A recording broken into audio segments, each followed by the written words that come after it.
खबर पहाड़ों के आज के इस एपिसोड में आप सभी का इस्तकबाल है। मैं हूं बिलाल बाली। तालीम को जदीद टेक्नोलॉजी से जोड़ने के लिए ज़िला रामबन के खड़ी इलाके में हम पहुंचे हुए। यहाँ पर एक स्मार्ट क्लास का इनॉग्रेशन होने जा रहा है, जिसमें जदीद टेक्नोलॉजी का इस्तेमाल करके बच्चों का जो टीचिंग लर्निंग प्रोसेस है उसको मज़ीद फ़ाल बनाने के लिए और आने वाले दिनों में जो सर्दियों का मौसम है इसमें ऑनलाइन क्लासेस के ज़रिए बच्चों को तालीम देने का इरादा किया गया है। गवर्नमेंट हायर सेकेंडरी स्कूल खड़ी के अहाते में खड़े हैं। यहाँ पर बहुत स्टूडेंट्स हमारे साथ हैं, उनसे जानने की कोशिश करेंगे और पूछेंगे कि स्मार्ट क्लास के आने से इनकी तालीम पर क्या असर पड़ सकता है। यकीनी तौर पर मौजूदा दौर जो है वो टेक्नोलॉजी का दौर है। इंटरनेट की दुनिया में जो कहीं भी दुनिया भर के जितने लेक्चर्स है या जितने भी टॉपिक्स है वो स्मार्ट क्लास के ज़रिए कहीं का भी जो लेक्चर होगा वो यहाँ पर इन बच्चों को अवेलेबल होगा, ताकि वो अपनी पढ़ाई को मज़ीद बेहतर बना सके और अच्छे नताइज उनके आ सके। तो हमारे साथ कुछ बच्चे मौजूद हैं, हम उनसे बात करेंगे, जानेंगे कि स्मार्ट क्लास के आने से उनको कितना फ़ायदा हो सकता है और आने वाले दिनों में वो क्या उम्मीदें रख रहे हैं। तो आप बताइए, आपका नाम क्या है और इस स्मार्ट क्लास के आने से कितना फ़ायदा होगा आपको और ये टीचिंग लर्निंग में आपको कितना बेनिफिट दे सकती है? जी, मेरा नाम फैज़ान अहमद है और मैं क्लास 12 का स्टूडेंट हूँ गवर्नमेंट हायर सेकेंडरी स्कूल खड़ी में। जी, ये इंट्रोडक्शन ये स्मार्ट क्लासेस का इस स्कूल में एक बहुत ही बेटरमेंट है, क्योंकि अब जो है हमारे कंसेप्ट क्रिस्टल क्लियर होंगे। जो भी हम पढ़ते थे उसका एक प्रैक्टिकल व्यू हम देख सकते हैं और हमारे डाउट जो है बिल्कुल क्लियर हो सकते हैं। तो आजकल जो है मौजूदा दौर जो है टेक्नोलॉजी का दौर है, तो आप जो मोबाइल फ़ोन तो इस्तेमाल करते ही है, तो आपको क्या लगता है इस क्लासरूम के ज़रिए आपके जो टॉपिक्स है उसको आप किस तरह से क्लियर करेंगे?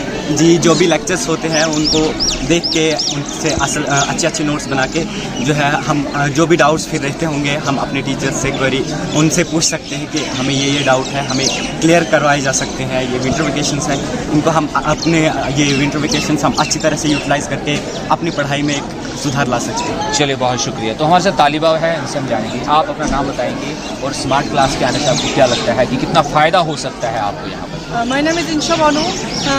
Currently I'm studying in class 11th medical. Firstly, we are thankful of Mr. Sujat sir because उन्होंने हमें यहाँ पे हाई सेकेंडरी स्कूल खड़ी की रिक्वेस्ट से ये यहाँ पे सेंक्शन करवाए स्मार्ट क्लासेस। तो हमें इनसे बहुत ही फ़ायदा हो सकता है, हमारे जो लर्निंग स्किल्स हैं वो डेवलप हो सकती हैं। सर, हमें बहुत ही फ़ायदा मिल सकता है यहाँ पे। कुछ मतलब हमें पहले भी टीचर पढ़ाते थे, वो बहुत ही अच्छा पढ़ाते थे हमें, लेकिन फिर भी कुछ स्टूडेंट ऐसे होते हैं जिन्हें मतलब समझ नहीं आती है, लेकिन वो अब यहाँ पे एनिमेशन के थ्रू मतलब अपने कंसेप्ट बिल्कुल क्रिस्टल क्लियर कर सकते हैं। ठीक है, बहुत शुक्रिया। तो मज़ीद एक स्टूडेंट हमारे साथ है, आप बताइए कौन सी क्लास में पढ़ते हैं आप? है तो ये स्मार्ट क्लास के आने से आपको क्या उम्मीदें हैं कि आपकी जो तालीम है वो मज़ीद बेहतर हो सकती है? जी, मेरा नाम अब्दुर्रऊफ़ है, मैं क्लास 9 का तालिब इल्म हूँ। जी हाँ, इस स्मार्ट बोर्ड से बहुत फ़ायदा हो सकता है। अगर हम जो भी पढ़ते हैं, जो डाउट्स रहते थे उनको क्लियर कर सकते हैं हम, और वीडियो प्रैक्टिकली हम देख सकते हैं। अगर कोई डाउट रह भी गया तो बार बार देख के उसको सॉल्व कर सकते हैं। ये स्टूडेंट्स के लिए बहुत बड़ा एक फ़ायदा हुआ। हम BDC चेयरमैन का बहुत शुक्रगुजार है जो इन्होंने इस बात को आगे बढ़ाया। तो जो विंटर वेकेशन भी आने वाले हैं उनमें भी जो पढ़ने में बहुत फ़ायदेमंद है ये स्मार्ट बोर्ड। चलिए, बहुत शुक्रिया। तो हमारे साथ यहाँ पे हायर सेकेंडरी स्कूल के एक टीचर है जो यहाँ बच्चों को पढ़ाते हैं, उनसे हम जानेंगे कि स्मार्ट क्लास कितनी फ़ायदेमंद हो सकती है आज के दौर में बच्चों के लिए, और ख़ास तौर से बहुत सारे ऐसे कॉन्सेप्ट होते हैं जो क्लियर करने के लिए उन्हें टेक्नोलॉजी की मदद ज़रूरी होती है। पूरे वर्ल्ड वाइड जो लेक्चर्स होते हैं वो अवेलेबल होते हैं स्मार्ट क्लास के लिए। सर, हम आपसे जानेंगे स्मार्ट क्लास का इस रिमोट एरिया में होना कितना इम्पोर्टेंट है, ये आपके लिए और आपके यहाँ के स्टूडेंट्स के लिए कितना बेनिफिशियल हो सकता है? Riyaz Ahmed Sohail, senior lecturer English. ये खड़ी की तारीख में एक बहुत बड़ा स्टेप है। हम उसका अगर बोलें कि it's a landmark step in the history of higher secondary school खड़ी। आपको पता है कि आज टेक्नोलॉजी का दौर है और टेक्नोलॉजी एडेड एजुकेशन से बच्चों को बहुत ज़्यादा फ़ायदा मिलता है। तो यहाँ पे 2 स्मार्ट होम क्लासेस का जो इंट्रोडक्शन हुआ है, ये बहुत ही एक अच्छा स्टेप है। हायर सेकेंडरी का स्टाफ और प्रिंसिपल में मिल के एक डिमांड रखी थी, जहाँ हमारे जो ब्लॉक डेवलपमेंट चेयरमैन है सजाद साहब, तो उन्होंने ये डिमांड जो है टेकअप की हायर अथॉरिटीज़ के साथ। इसमें हम शुक्रिया अदा करते हैं DC साहब का भी, हमारे चीफ एजुकेशन ऑफिसर साहब का भी और तमाम स्टेक होल्डर्स का, जिन्होंने इस चीज़ में काफ़ी दिलचस्पी दिखाई और इससे बहुत बच्चों को बहुत ज़्यादा फ़ायदा मिल सकता है। आपको पता है कि आज ऑनलाइन क्लासेस भी चलती है, ऑफलाइन मोड पे भी क्लासेस चलती है, और जहाँ टेक्नोलॉजी एडेड एक क्लासरूम होगा तो उससे बेटर रिजल्ट्स हमारे पास आ सकते हैं, जहां बच्चे काफ़ी प्रॉब्लम्स को शेयर कर सकते हैं, काफ़ी जो उनके सामने चैलेंजेस आते हैं उनको वो शेयर कर सकते हैं, उनका सलूशन हमारे पास आ सकता है। इससे लर्निंग कैपेबिलिटी जो है स्मार्ट क्लासरूम से एक एब्स्ट्रैक्ट आइडिया को आप एक कंक्रीट वे में प्रेजेंट कर सकते हैं स्टूडेंट्स के सामने। तो really it's a very you can say delightful moment particularly for this institution and overall for the public of Khadi। चलिए, बहुत पर मौजूदा दौर में टेक्नोलॉजी के इस दौर में इस तरह की स्मार्ट क्लासेस रिमोट एरियाज़ में तालीम को मज़ीद फ़रोग दे सकती है, जिससे तालीम हासिल करने के लिए जितने यहाँ बच्चे आते हैं उन्हें फ़ायदा हासिल हो सकता है। तो उम्मीद यही की जा सकती है आने वाले दिनों में मज़ीद इंस्टीट्यूशन में इसी तरह की स्मार्ट क्लासेस का इफ्तिताह किया जाएगा ताकि ज़्यादा से ज़्यादा बच्चे इससे मुस्तफ़ीद हो सके। न्यूज़ 18 जम्मू कश्मीर लद्दाख हिमाचल के लिए खड़ी से बिलाल बाली। न्यूज़ 18 जम्मू कश्मीर लद्दाख और हिमाचल में आप सबका खैर मकदम है। खबर पहाड़ों की। आज हम सब डिवीज़न गुंदो के उस मकाम पे आपको लिए आए हैं जहां से 2017 में एक रोड बना था। उस रोड का नाम गुरुद्वारा टू कुंडोलू वाया चौरी था, वाया गुसौ था। लेकिन ये रोड जो है 2017 के बाद जूं का तूं है और यहाँ लोगों ने बहुत सारे इल्ज़ामात लगाए हैं कि जब इस रोड के टेंडरिंग हुई, जब इस रोड के कॉन्ट्रैक्टर्स यहाँ आए, उन्होंने रोड तो बनाया लेकिन ये रोड जो है मौत का कुआं बन गया है। क्योंकि आए रोज़ देखने में आ रहा है कि ये रोड इसको सिर्फ व्हीकुलर ट्रैफिक के लिए जो है बहाल किया गया है, ना इसकी मेंटेनेंस है, ना ही इसको बैलेंस किया गया है, ना ही इसका कोई सरफेस बनाया गया है, ना ही इस रोड को कोई भी डिपार्टमेंट जो है अपने सर ले रहा है। ये लोग आज सिर्फ रोड मांग रहे हैं कि हमारी रोड की मेंटेनेंस हो, रेस्टोरेशन हो, ब्लैक टॉपिंग हो और इस रोड को आमदोरफ्त के लिए बहाल किया जाना चाहिए। क्योंकि इस वक्त जो ये रोड टेम्परेरी व्हीकुलर ट्रैफिक के लिए खोल दिया गया है, लेकिन ये एक मौत का कुआं जो है साबित हो रहा है। हमारे साथ यहाँ के कुछ रिटायर्ड सिटीजन हैं, यानी बाशूर शहरी, हम उनसे पूछना चाहेंगे। जनाब साहब का सरपंच जो हमारे साथ इस वक्त हैं यहाँ कुंडोलू के, हम उनसे पूछना चाहेंगे कि सर आप ये बताइए कि जब ये रोड बना था क्या इसका उस वक्त कोई हेड नहीं रखा गया था? अगर हेड रखा गया था तो इसकी मेंटेनेंस क्यों नहीं हो रही है? इसको ठीक क्यों नहीं किया जा रहा? कोई डिपार्टमेंट इसको अपने, ना ही PMJSY ना ही R&B इसको अपने सर ले रहा है और ये रोड जो है जूं का तूं है 2017 से। क्या कहना चाहोगे आप? मैं साबका सरपंच करण सिंह कुंडोलू से बोल रहा हूँ। मैं सबसे पहले मीडिया का धन्यवाद करता हूँ कि इन्होंने आकर हमारी फरियाद सुनी। ये 2017 में सर ये रोड जो है तो इसकी तामीर शुरू की गई और किसी हेड में ये रोड आज तक नहीं है। हमने कई बार इस पर अफसर वाला के साथ गुजारिश की कि ये किसी हेड में लाया जाए और इस रोड की मेंटेनेंस की जाए। ये रोड जूं का तूं जैसे इसमें मशीन लगाई थी एक बार, उसके बाद इस पर कोई भी काम नहीं हुआ है और हर साल इस पर बर्फ़ उठाई जाती है, बर्फ़ की मशीनें आती हैं, वो ना जाने कैसे आती हैं, किस हेड में है, किस हेड से पैसा निकलता है, ये हम इस चीज़ से महरूम हैं आज तक। और इस रोड का जो है कंपनसेशन के लिए जो फाइलें बनी है 4 और 9 जो है तो वो सेक्शन 4 और 9 जो है वो फाइलें भी इसकी तैयार हो गई हैं, लेकिन ना जाने किस हेड में वो फाइलें तैयार हुई है, इससे हम बेखबर हैं। तो कम से कम हमें इस चीज़ का पता होना चाहिए, इस चीज़ से हमें इल्मियत होनी चाहिए कि ये किस हेड में ये रोड आया है और अगर ये इस रोड पर आज के बाद कोई भी ऐसा कोई हादसा हुआ तो इसकी जिम्मेदार जो होगी वो गवर्नमेंट होगी। इसके जिम्मेदार यहाँ के जो है हकाम जो है वही इसके जिम्मेदार होंगे।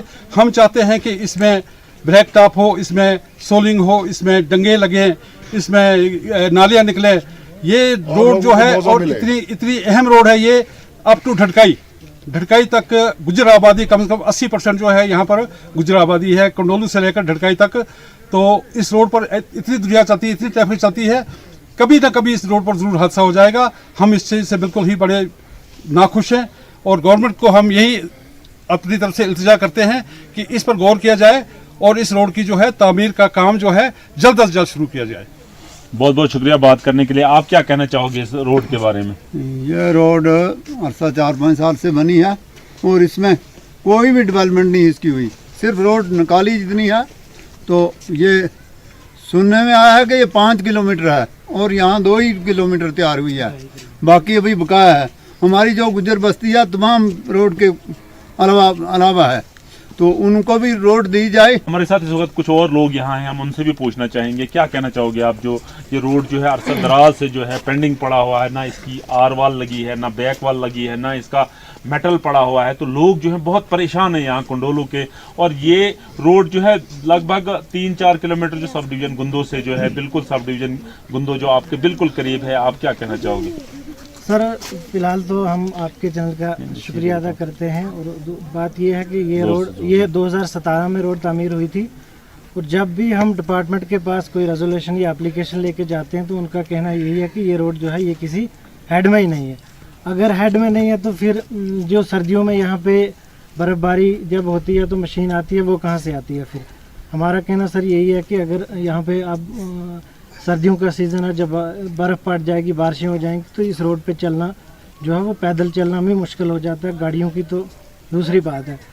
दूसरा यह है कि सर यहाँ पे इस रोड का जो काम हुआ था ये 5 किलोमीटर थी, और इसकी जो टेंटिंग वगैरह हुई थी वो टोटली 2.5 किलोमीटर ही अभी तक बनी है। और जब से मशीन पहले जब कंस्ट्रक्शन हुई थी उसके बाद किसी ने भी इसकी तरफ जो है आँख उठा के अभी तक नहीं देखा। ना कोई वाल है, ना ब्रस्ट वाल है, ना कोई कुछ है। अब मुझे पता नहीं है कि ये फाइल है भी कहाँ, ये गुंदो में है कि कहीं वो डीसी ऑफिस में पड़ी हुई है। पहले तो हमें इस चीज़ का इल्म नहीं है। ये इसकी फाइल जो है यहाँ पर हमारे दलमीर साहब एसडीएम थे, उन्हें खुद अपने ज़ेर निगरानी ये फाइल मुरतब करवाई है और कंप्लीट करवाई है, लेकिन उस फाइल का अभी तक कोई पता नहीं है वो फाइल है कहाँ, जब कोई सुनने वाला नहीं है। कुछ लोग बेघर हो गए जिनके पास उतना ही है था नहीं, जो रोड ही सुनने वाला कोई नहीं है। कुछ लोग बिल्कुल बेकार हो गए हैं जिनके पास खेत ही उतना था वो रोड के नीचे आ गया, ना उनको कोई मुआवजा है और ना कहीं बैठने को ठिकाना है। तो उनके बारे में हम ही गवर्नमेंट को गवर्नमेंट ने नहीं किया, अगर नहीं गवर्नमेंट ने किया तो हम तमाम लोग धरना देंगे हेडक्वार्टर पर जाकर हमें एहतजाज करेंगे। पहले भी धरने दे, क्या असर हुआ? क्या असर हुआ? अब एक्शन साहब बोलते हैं नहीं जी किसी हेड में है ही नहीं। जब हेड में नहीं था, ये रोड नहीं थी, तो ये बनी कैसे? इसका कंपनसेशन कैसे बना? हमें इस चीज़ की समझ नहीं है। लोगों का कहना है, जो ही हम डिपार्टमेंट के पास जाते हैं उनका कहना है कि यहाँ इस रोड का कोई हेड ही नहीं है, हम किस हेड से पैसा उठा के इस रोड के पर आर वाल दें, बैक वाल दें। अब लोगों ने गवर्नमेंट से रिक्वेस्ट की है कि अगर हमारे इस रोड को जल्द अज जल्द मेंटेनेंस इसका नहीं किया जाए, इसका आर वालिंग मेटल या ब्लैक टॉप नहीं किया जाए, तो हम हेड क्वार्टर पे जाके प्रोटेस्ट करेंगे, डेमोन्स्ट्रेशन करेंगे, और उसमें जो भी अनटुवर्ड्स इंसिडेंट होगा, जो भी कुछ होगा, उसकी सारी जिम्मेवारी जो है डिपार्टमेंट और हुकाम बाला की होगी। Firdous Khande, news 18 network, Gundo. News 18 network.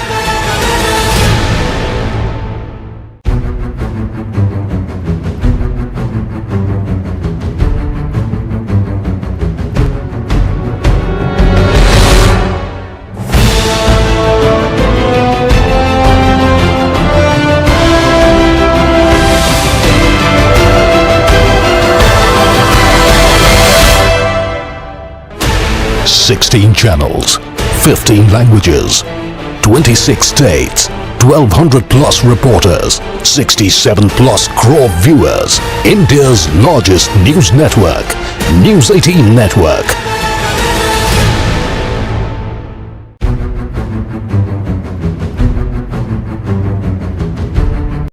खबर पाएंगे स्टाफ मुनियाज एलओसी ने आखिरी ग्राम गुलपुरिच और गुलपुरिच एक ऐसा इलाका से कि जिथे आज दिन गोलाबारी हुई थी पाकिस्तानी बसों और इतने जड़ा लोगों जीना बड़ा मुश्किल थी, लेकिन आज फौज ने बसों एक कल्चरल प्रोग्राम किया गया और ओपन जो कल्चरल प्रोग्राम है इसी जिथे ने नौजवान हिस्सा लेने पेन। और देखो किस तरह पूरे ग्राने लोग जो इतने प्रोग्राम के देखने पेन और जो नौजवान वो अपनी जी फन का इजहार करने में। और इस प्रोग्राम का नाम भी आर्मी तरुजा इजहार हुनर रखा गया है कि जो इतने बच्चे का हुनर है उसकी लोगों के सामने कोशिश की गई आर्मी बसों, और ये जो हुनर है लोगों ना बच्चे ना उसके सामने आता जाए। और एलओसी ने इतने नजदीक जो इस तरीके का प्रोग्राम पहली बार होना पाया और इस प्रोग्राम नाल जेडे इतने नौजवानों को मौका मिला और लोगों की भी जी अपने जी तफरी मौका मिला, क्योंकि लोग इतने बड़ा अपनी तफरी करने पेन और बच्चे स्कूली बच्चे नौजवान बुजुर्ग सारे जन इस प्रोग्राम में शिरकत करने पेन और इसमें लुत्फ लेने पेन। और अस गल करता लोगों अज फायदा लेने पेन आज इतने लोकल लोगों गल कर सकते सब दसो इस तरीके पहली बार प्रोग्राम होना पे एलओसी पर यहाँ पर बैठे हुए हैं। सर गल है कि तुसें खुद पता है कि इस तो पहले कुछ अर्सा जो सीज फायर होया है, उस तो पहले गोलाबारी जड़े उसने भी प्रोग्राम के प्रोग्राम में घरों बाहर निकलना बड़ा मुश्किल होना था। लेकिन इस साल ये फौज ने जड़ा बहुत बड़ा योगदान है कि उन्हें एक इतना लोकल जड़ा है ये प्रोग्राम किया। इस विच पहाड़ी गोजरी और खासकर जेडे लोकल गान वाले लोग शायर लोग उन्हें मौका मिला और इस अपने लोकल कल्चर की जड़ा बहुत फरोग मिला। सारे बच्चों की मौका मिला है पहली बार? जी सर, ऐसा ने बच्चियां की मैं आखना कि ये बहुत बड़ी गल है सर कि ऐसा ने बच्चियां की जड़ा ये प्लेटफार्म मिला है, इसमें बच्चों की हौसला अफजाई हुई और बहुत सारे बच्चे ऐसे कि उन्होंने और ये ऐसे प्रोग्रामों नाल और टैलेंट जड़ा वो बढ़ेगा। तो क्या लगना कि इस बार फौज जी है लोगों की काफी कंपनसेट करती है? सर मैं रिक्वेस्ट करना कि जितना मैं सोच रहा कि सीज फायर ने नाल असल लोगों की एक चीज़ां मिलियां, अगर सीज फायर ना होया तो शायद असें जिंदगी में ऐसा मौका नहीं मिलता। कुछ और उन्होंने गल करसा क्योंकि नौजवान उन्होंने गल करसा उन्होंने क्या कहना है इसकी लेते है और वो क्या चाहने क्या आखने कि इस तरीके प्रोग्राम कितना फायदा होना पे तुसा ना लियाकत अली कुर्शी साहब लेकिन इस तरीके पहली तरीके प्रोग्राम होना पे बिल्कुल सरल में कोई प्रोग्राम ये बहुत अच्छा प्रोग्राम असा लगा। ये पहली बार इतने बच्चे की मौका आया तो उसके बाद ये बॉर्डर लाइन है सर, इससे सीज फायर से लोगों का काफी नुकसान हो सकता है। इस बार तकरीबन अच्छा है सर, बहुत अच्छा लोग बच्चे की मौका मिला, लोगों की मिला गोजरी और पहाड़ी और अपनी जबान भी अगर ले जाने वास्ते तो सारा बहुत बड़ा शुक्रिया तुसा इंटरव्यू लेता। ये पहली बार सर इलाके में प्रोग्राम होया। पहले किस तरह परेशानी होनी जी सर इस साल बड़ी परेशानी आई सी। राती 8 बजे के बाद बंदा बाहर नहीं निकल सकता था, सवेरे 7 बजे तक क्योंकि बहुत फायरिंग होनी सी। उससे दौरान असली माल मवेशी या खेती बाड़ी में असली बड़ी प्रॉब्लम आ रही सी। तो इस बार इंशाल्लाह बड़ा अच्छा प्रोग्राम भी होया तो बड़े अच्छे लोगों की एक मौका मिला और एक और नीचे लोकल और उन्होंने काफी कुछ देखा है इस मतलब इस इलाके और बना दो ना। जी मेरा नाम जाविर खान है। जाविर जी एलओसी पर पहले बार इस तरह प्रोग्राम होना पे और वो भी तैयारी और पूरे ग्राउंड लोग आए और बच्चे को मौका मिला तो क्या होना था? तो ये जी अस दिल्ली गरियां दा लास्ट इंडियन आर्मी ने शुक्रगुजार हाँ कि जिन्होंने बिल्कुल लाइन ऑफ कंट्रोल ने ऊपर इस तरह बेहतरीन कल्चरल प्रोग्राम के जिस कल्चर में अस रहने अस गोजरी कल्चर में पहाड़ी कल्चर में कश्मीरी कल्चर में रहने उस तरह ना असेंगी इन्होंने प्लेटफॉर्म प्रोवाइड किया। मैं इंडियन आर्मी ने नाल अपनी जी सेंट्रल गवर्नमेंट है जनाब मोदी जी ने और अमित शाह ने भी शुक्रिया अदा कर सा कि उन्होंने इस माहौल की बनाया है। अदरवाइज इतना डेली गोले पीने से सारे मकानों पर सारे स्कूल जो सारे बच्चे स्कूल निकलने से और अस बड़ा फिक्र होने सा कि शैलिंग हो रही है। तो मैं मोदी जी ना तो मैं अपने जो सारे अमित शाह जी उन्होंने भी शुक्रगुजार हाँ कि उन्होंने एक अपने जो एक हरीफ पड़ोसी मुल्क है पाकिस्तान उन्होंने एक कंप्रोमाइज किया हुआ है कि आप शैलिंग नहीं करेंगे लड़ांगे नहीं। ये सारा असर उससे जगाना है जिसकी वजह तो हिंदुस्तान की जो आर्मी है वो असल एक बहुत बड़ा यानी कि इतना है कि जैसे एक भैन भरा रिश्ता है साढ़े नाल वो रिश्ता है। आज इतना बड़ा एक बेहतरीन साढ़े एक प्लेटफार्म उन्होंने तैयार किया कि जिसमें साढ़े बच्चे ने गोजरी भी पहाड़ी भी पंजाबी भी अपना जो टैलेंट शो किया। लोग अपना कामकाज छोड़ी तो बैठे ने बिल्कुल तुम देख लो कि हजारों की तादाद भी लोग जो अपना कामकाज छोड़ के बैठे हुए और सिर्फ और सिर्फ एक आर्मी नहीं देने क्योंकि आज बिल्कुल बॉर्डर ने ऊपर रहने तो जानो कि इतों अगर हवाई देखा तो लगभग मेरे ख्याल 3 मीटर इतों बॉर्डर नहीं है, बिल्कुल जीरो लाइन के ऊपर है। और इस तरह का प्रोग्राम मैं अपनी जिंदगी में पहली बार क्योंकि मेरी उम्र भी 47-48 साल हो गई है,